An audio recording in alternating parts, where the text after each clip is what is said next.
day 7 of the election campaign, getting through almost our first full week. And amidst all the noise and static, just remember this.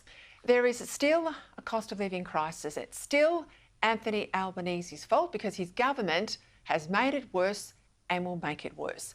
And instead of 70 cents a day in 15 months' time from Labor, Peter Dutton's going to take $14 off the cost of filling up your car from day 1. Now, inevitably, the election took the backseat today to the US tariff announcement. Now, we may not like it as Australians. If you're an economic purist, you'll argue it takes free trade back a decade or more. But the American people voted for Trump to do this. That's the reality. And doing what he promised is why he'll be rewarded at home. Now, if you listen to him during the campaign, in any event, none of this can come as a surprise. If I'm going to be president of this country, I'm going to put a 100, 200, 2,000% tariff. I'm going to immediately impose a 25% tariff on everything they send in to the United States of America. Today, Trump said he loved Australia. Perhaps that's why our tariff hit is just 10%, the lowest of any of the new tariffs. Australia bans, and they're wonderful people and wonderful everything, but they ban American beef, yet we imported $3 billion of Australian beef from them just last year alone. They won't take any of our beef. And he's right there, despite the US FTA, our trade deal that the Howard government finalised in 2004, which essentially abolished tariffs. We do ban US beef imports into Australia. Now, we do it on biosecurity grounds, mainly our worries about mad cow disease. Their experts say, now, all these years on, that's largely unfounded. Our experts, well, they disagree.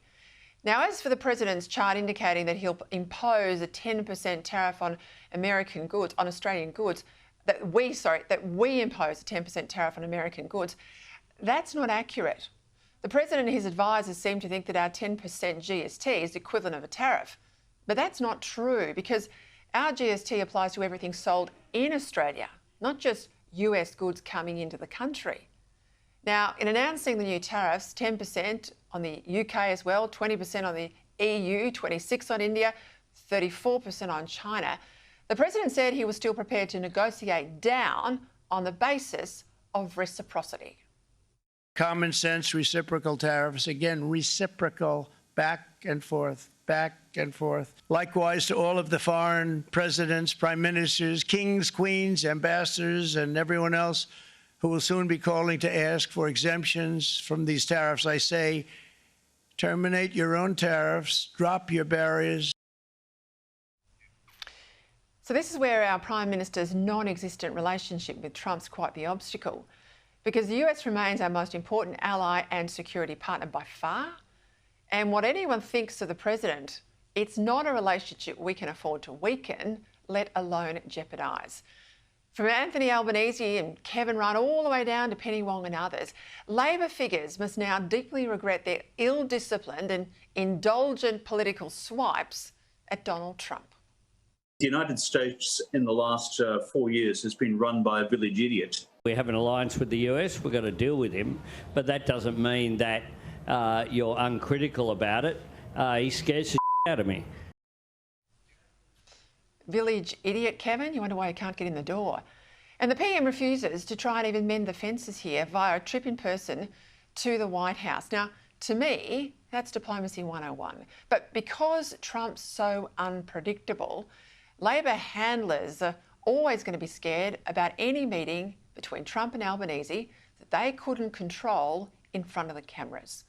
That's why he hasn't gone. So it's no wonder Anthony Albanese still has not been able to get that phone call that with the President that he's asked for. If he'd had that phone call, we might have been able to put our side for our exporters directly to the President. Now, Anthony Albanese says he's got the strength to stand up for Australia, but notice how he's happy to be critical of America, our friend, but never China. $20 billion in an export hit from the Chinese. I've never heard him criticise that once. And he allows all those Chinese leaders, doesn't he, to keep patronising him.